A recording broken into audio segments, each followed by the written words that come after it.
खुलुमबाय लोगोफोर। दाखालि बावै जोंनि ब्रादार एक्स एनडिएफबिफोरखौ माने भुटान जेलनिफ्राय दिहुनना लाबोनायखाय बयबो नुबाय आरो बयनिबो खुगा खुगा माने रायज्लायनाय खोनाबाय।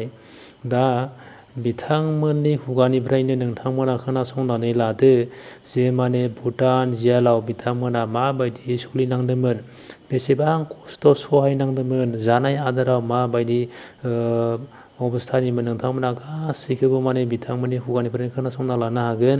आरो 2016 सनावनो बिथांमोनखौ माने भुटान सरकारनि जेलाव थाहैदों होननानै मिथिदों। बे 2016 सनाव माने सोरनि सरकारमोन, माने बिपिएफनि सरकारमोन। नाथाय दा सोरनि सरकार, इउपिपिएलनि सरकार। माने 2016निफ्राय 2020सिम बिपिएफनि सरकारानो दंमोन आरो 2020निफ्राय दिनैसिम इउपिपिएल सरकार जादों। माने बिटिसिनिफ्राय बिटिआरआव सोलायलांदों। बेखौबो बिथांमोना मिथिदोंना मिथियाखै, बेफोरनि खोथाखौबो नोंथांमोना मिथिना लानो हागोन बे भिडिअनि गेजेरजोंनो। आरो मोनसे सोंलुआ जाखांबाय जे माने 2016 सनावनो हमजादोंमोन। दा 2016निफ्राय 20 सिमहालागिबो माने बिपिएफनि सरकारानो दंमोन, हाग्रामा सारानो सिबमोन। दा 2016निफ्राय 2020नि गेजेराव, बोसोरब्रैनि गेजेराव ना बोसोरबानि गेजेराव बिथांमोना माने बिपिएफ सरकारनि चिफ हाग्रामा सारा माने बिथांमोनखौ खबर लायदोंना लायाखैमोन। माने बेफोर कुइसना गोसोआव जाखांबाय आरो। दा बेफोरखौबो माने बिथांमोननि खुगानिफ्रायनो नोंथांमोना खोनासंनानै लादों। आं भिडिअ मोनसे फिसा खिन्थिनि। आंनि मुङा फाखन नार्जारि, जोंनि गामिनि मुङा बान्दुगुरि, सालाकाथिनि। आङो गोसोखौ जोबोद गोजोननाय मोन्दों। आङो न'खरनि मानसिखौ गासिबो लोगो मोनफिनजोब्बाय। आंनि आदा बाजैनि गथ' गथाय सानै आरो आंनि हिन्जाव गथ'खौ लोगो मोनफिननानै जोबोद गोजोननाय मोन्दों। जोंखौ लांनायनि थासारिया जाहैबाय लराइ जेलाव दोनदोंमोन। ओमफ्राय बाव एसे दुखा मोन्दों जोङो। आखायाव हेंकाप गानहोनानै दोनोमोन, ओमफ्राय आथिङाव गावसिनि रावाव बुङो टके, लहा गानहोनानै दोनदोंमोन।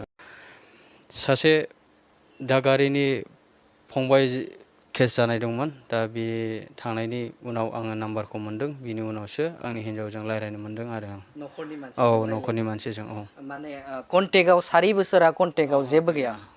4 बोसोरा जेबो कन्टेक्ट गैयामोन।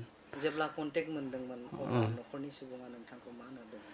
आंखौ थैबाय होनदोंमोन आरो न'खरनि मानसिया। गोमाबाय सानदोंमोन आरो।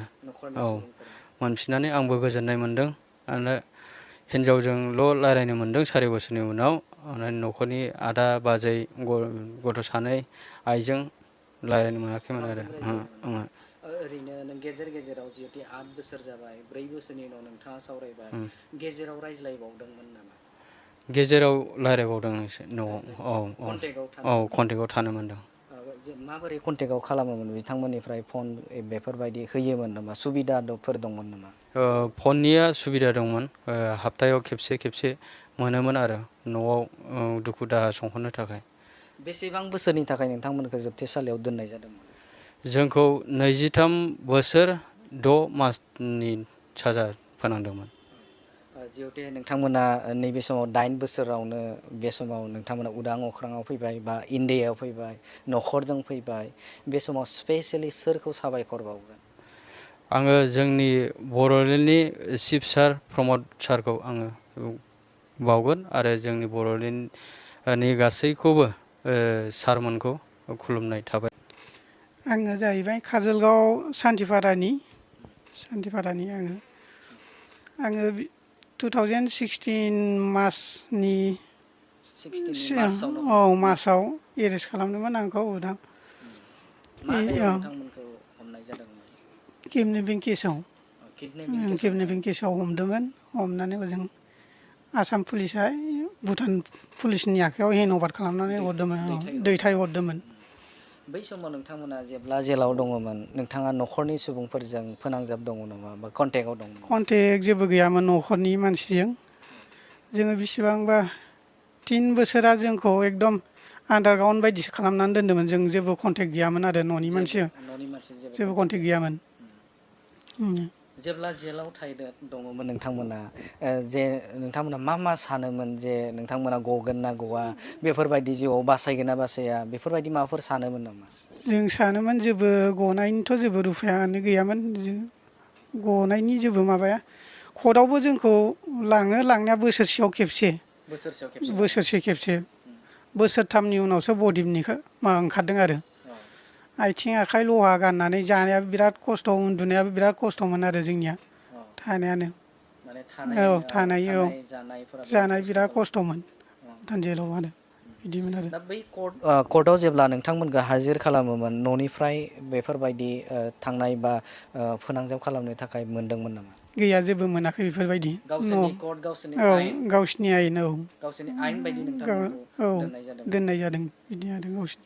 दा नोंथांमोना बे समाव बिटिआरनि खुंगिरि प्रमद बर'नि नाजानाय आरो आसाम सोरखार आरो भारत सोरखारनि नाजानायाव नोंथांमोना बे समाव फैबाय माबायदि मोनदों गोसोखौ बिराद बिटिआरनि दा मा होनोमोनलाय बेयो जोंनि चिफ सारा जों प्रमद बर'आ जोंखौ गावसोरनो नाजानानै गावसोरनो लाना फैबाय आरो जों जोबोद गोजोननाय मोन्दों आरो दा मोजां गोजोननाय मोन्दों आरो गावनिनो बिटिआरनि चिफ सारानो फेरेंगा साराबो थांनानै न'नि मानसियानो फैनाय बायदि एकदम गावनिनो हारिनि न'नि मानसियानो फैनाय बायदि नुनानै बे जोबोद गोजोननाय मोन्दों आरो जोबथिसालियाव जोङो गासै 6 जन दंमोन हजोंहाय भुटानाव आरोबाव सोरबाफोर दंबावो नामा? दा बर'फोर दङ दस्रा केसाव दङ आरो जोंनि बायदि केसाव गैया आरो जोंनि गुबुन केसाव दङ आरो जोंनि आफादनि केसाव गैया। नोंथांमोना भिडिअखौ नुनानै माने बुजिबाय जानांगौ जे माने जियालाव बिदिनो जेरावबो जाखायो नाथाय बिथांमोनखौ माने बोसोरथाम आखाइयाव आथिङाव लहा गानहोनानै माने सिखल गानहोनानै दोनदोंमोन आरो बोसोरथाम बेनिफ्राय बिसोरनि जानायनि थानायनि गासै अबस्थाखौ नोंथांमोना बिसोरनि खुगानिफ्रायनो खोनाखाबाय।